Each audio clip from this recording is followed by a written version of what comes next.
Internet, hello you lovelies. I am so excited to make this video for y'all. A lot of you asked me about comic recommendations based off James Gunn's new Slate, and I only asked that hopefully he would use comic books to present his slate, and that's exactly what he did. It gives you the tone of these archetypal characters way before there's a cast or a writer or a director. It gives you something to invest in, to learn, to nourish on the way to those things, and it gives you a sense of the world he is building. These characters have so many arcs, so it's a great way to do it, and he used the word adapt at one point for one of these comics, so I'm very excited to see something not inspired by it, but a literal adaptation that I think that comic writer is writing. So I put together about 2 or 3 different arcs per one of these announcements, so about 25, 30 things, and I'm gonna go by the character. So you can basically go, oh, I'd like to learn more about the Authority. Oh, I'd like to learn more about what I think they're doing with Waller, or this Superman, and that'll basically give you a few recs. Now, fortunately for me, a lot of James Gunn's favorite stuff is a lot of my favorite stuff. I'm a huge Grant Morrison guy, huge Alan Moore guy,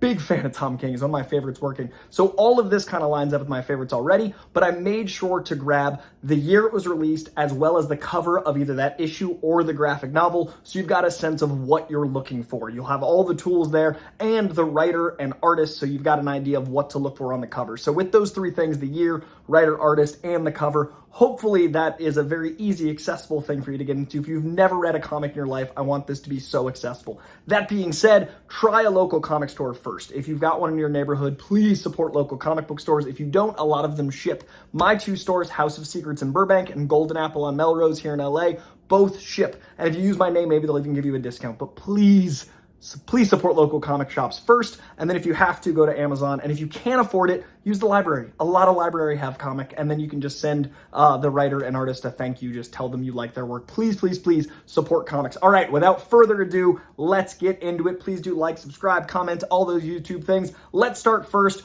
with Supergirl, Woman of Tomorrow by Tom King. I believe it's pronounced Bilks Evely. Now, I love this book. I adore this book. This is only a 1 through 8 issue miniseries. It is very accessible. And this looks to be a literal adaptation. Seemingly, Tom King is actually writing the screenplay based off of his own comic books. That means it's going to be as authentic as actually possible. Now, this story is amazing because it is this giant sci-fi epic, but it's got so much humanity and heart. I like the character of Supergirl. This made me love the character of Supergirl. This is a character who was basically stranded on an asteroid and didn't have the loving, nurturing Ma and Pa Ken, so it makes her a little more rough around the edges, a little more brusque. This book shows that. This book also shows what it's like to grow up in the shadow of a very famous cousin in Superman. But most of all, it shows that she is a hero willing to shoulder a burden for an innocent in order to do what's right. This is a story of vengeance. This is globe-trotting. This is cosmic trotting. This could basically be Star Wars in its scale meets Supergirl, and one of the best takes on Supergirl I have ever read. Very excited for this. It is the perfect jumping on point if you've never read a comic in your life. Supergirl, Woman of Tomorrow, 1 through 8.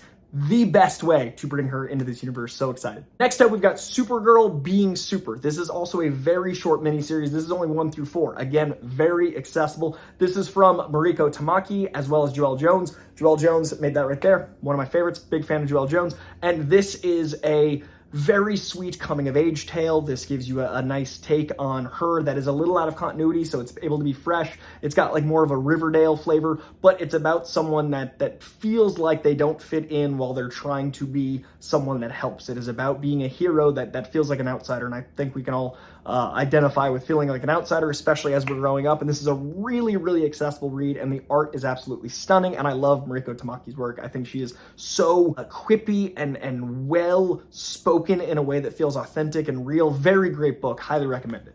Next up, we've got Superman Up in the Air. This is also from Tom King, who wrote that Supergirl book. This is a nice companion piece, I think, to that Supergirl book. This is a 1 through 6. Again, very, very reasonable to dive into, and it is a huge cosmic spanning adventure as well. This is almost like a road trip story with Superman. This is Superman helping people as he travels the cosmos. This is Superman away from Earth, and it's art by Andy Kubert. I'm a big Andy Kubert fan ever since his days on X-Men. His dad's a genius artist as well, but this book is Basically, a greatest hits of Superman being awesome without tying you into any continuity at all. Without you having to know anything about Superman, you could never have read a book and just pick up this Superman. And it is what makes Superman tick. It is what makes Superman super. And I think that the style of Supergirl tying into the Superman, both being by Tom King, is going to be very important. All right, next up, and the one used in the imagery, and I think the one that is going to be most close in tone, is All-Star Superman. Now, when James Gunn said Superman Legacy and showed that image, that is the cover of All-Star Superman, as you can see, and basically it is the story of Superman that is... I don't want to give too much away. In the first issue, I feel like I can give you the first issue. In the first issue, Lex Luthor, being a criminal genius that he is, sends Superman on what Lex knows to be a suicide mission, and it is towards the sun. It is to do a rescue mission on the sun, and Superman sees the irony in the thing that gives him power is the thing that's killing him, and I love that humanity's the same way. You can overdo anything, and Superman wouldn't change a thing. Superman would not have not done that thing to save people, and that's Superman. This is an arc full of beautiful, altruistic, hopeful moments. This is an arc with so much of the thing that makes Superman what we should aspire towards, what we should look up to. It has beautiful arcs with Lois and Jimmy. It is very Daily Planet-centric, which we know is going to be part of what James Gunn is doing. It also has Lex being a genius, Lex outsmarting, Lex not being... sometimes they make choices with Lex I disagree with. This is an absolute must-read for Superman, and it's, again, just enough a difference in continuity. You don't have to have read a lot before it. It is Grant Morrison and Frank Quitely. You're going to hear those names a lot. Grant Morrison is one of the most genius esoteric and linear writers, in my opinion, and Frank Quitely is so specific, you know his art right away, and his Superman absolutely sings. You will have seen some of these images from pages that have been around on the internet of big Superman moments. This is a genius thing to adapt and a very important thing to read. All-Star Superman. Now we have The Authority. Now, The Authority is from 1999. It just started that recently, and it is very linear. You can really dive into this pretty simply. It's a 1 through 12 for the first arc. It is from Warren Ellis and Brian Hitch. Again, look for 1999 number 1. It does change writers and artists as they go along, but that first arc, the 1 through 12, should really get you pretty far in understanding these characters.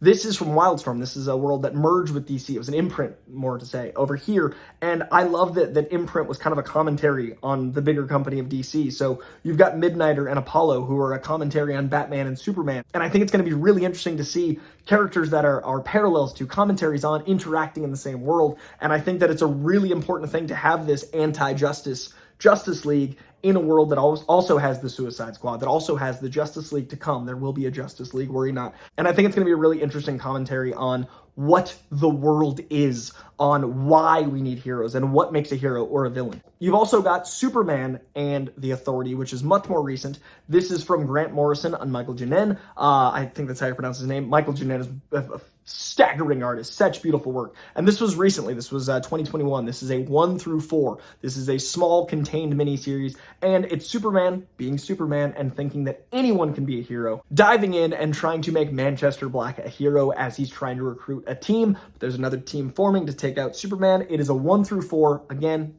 easy to dive into, and it shows how good Superman is and gives you some of the shape of the Authority. Next up, we've got Batman. Now, this is the Bat family this is being introduced. This is Damian Wayne being introduced. There's thousands of Batman issues. You could start a lot of places, but let's focus on Damian Wayne because I do think the Bat family being mentioned and Damian being introduced is very important. And from 655 through 658. Now, you can get those individually. You can even get those as a trade, but you can also check out the Black Glove Deluxe Edition. This is like $30, and it's 384 pages. There's lots of different collections. Now, the Grant Morrison, Andy Kubert part is those 3 issues that introduce Damian Wayne, and it is going to be essential for the story, so I'd find some version of that 655 through 658. Again, you can also check out like DC Infinite, Comixology. There's places to check out these individual books. Next up for Damian Wayne, I would definitely recommend Batman and Robin that started in 2009. So the title is called Batman and Robin. There's 4 volumes. So look for Batman and Robin number 1 that started in 2009.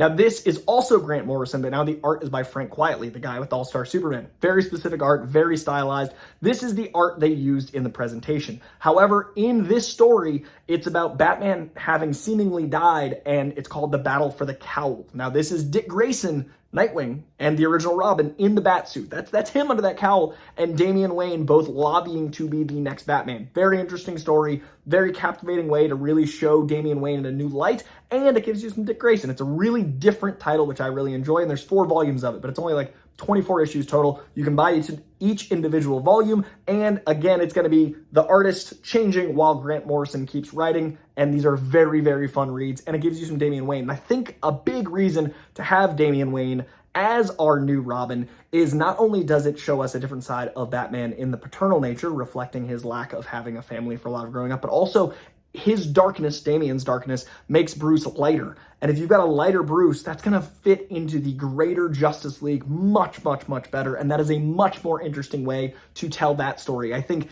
that Batman fits the broader shared universe much differently than the Pattinson Batman. I'm very happy we're keeping Pattinson's Batman. I love the Matt Reeves universe, but I'm glad it's staying over here in this Elseworld. While over here, we get a Batman that's learning how to be a dad. That's going to be a little lighter, and I think it fits perfect. Next up is Swamp Thing. Now, Swamp Thing is one of those characters that is beloved amongst comic fans, but is so hard to describe and is really kind of interesting to even pitch to people. But there are certain runs that are more accessible than others, and once you love him, you will dive into all of it. But I would start with Alan Moore. Alan Moore is the man who brought Swamp Thing to the masses. He's also responsible for Watchmen. He has brought us some of the great comic book stories, and I'd say issues 37 through 50 of the Alan Moore runs called American Gothic. You can get that trade. You can also get a whole series, which I'd recommend, of Alan Moore goodness. Now, this is an existential crisis wrapped in evil. This is poetry. This is what it is to have life and what life means, but also in stuff that's akin to Cape stuff. So it's poetry, but it is a little bit more accessible than some of the denser versions of Swamp Thing. I think Alan Moore is a good jumping on point, but I'd also say anything Len Wein. Len Wein invented Swamp Thing. Len Wein also invented Wolverine and Nightcrawler and Storm. He is a genius. He was a genius, a titan of the comic book industry, and any of that stuff, but I definitely recommend some Bernie Wrightson Len Wein combo. So that's going to be a little earlier in the late 70s, early 80s, whereas Alan Moore is going to be 85. So look for 1985 Swamp Thing, Alan Moore, 37 through 50 for the Alan Moore stuff. Look for Len Wein and Bernie Wrightson for the other stuff. And then if you want something more recent, I'm going to recommend a singular issue. Now, this single issue was, it surprised me, the issue that James Gunn used as the art for Swamp Thing, and it's pretty recent. It's from 2018, and it's called Swamp Thing Winter Special. Now, this is a very special issue because it's by itself and contained, but the story, the first story from Tom King, a favorite writer of mine and clearly of James Gunn's as well, is basically a love letter to the concept of Swamp Thing while also being about protecting his child and being alive. And again, Swamp Thing's hard to quantify, but what I love about it is it deals with mortality, and then the latter half of the book, or like a 50-page spread of this 80-page monster, is the last thing Len Wein ever wrote. So the book is poetry, it's a love story, to mortality, while also being a commentary on it, featuring the creator of that book's last work. It is a beautiful story, and it kind of encapsulates, in 80 pages, the experience of reading Swamp Thing. So it originally sold for $8. You can find it for pretty cheap. Check out the Winter Special from 2018 Swamp Thing. That is going to do it, you lovelies. That is a big old video with lots and lots of comic recommendations. I would recommend any one of these. So if you're curious about blank movie or blank show, check out those 2 or 3 titles I recommended. I do think that's going to be a lot of the sense of the book. And most of all, thank you for wanting to read comic books. I was so heartwarmed when so many of you reached out asking for this video. It was my absolute honor to recommend you some comic books. Please let me know if you read them. Please let me know. Send me a picture of the cover. Let me know what you thought. Just tweet me your experience of the book. And most of all, thank you for giving a shit about this world, because comics mean the world to me. And James Gunn, I don't think you're watching this, but if you are, fucking thank you for caring about all of us comic fans and presenting that slate with comics so we can make stuff like this. And so all the Wikipedia hosts have to read comics in order to do their job for at least a little longer. Thank you, thank you, thank you, thank you. I'm excited for this DC slate. This is the most excited I've been for DC since, like, Nolan's Batman. And you'll see me on Real Rejects and Collider and Nerdist and New Rockstars and all over the place talking about comics. That is not a jab at Zack Snyder. It's just, this is what DC is to me, and I'm overjoyed. Thank you, thank you. All right, read some comics. Let me know what you think. Bye, guys.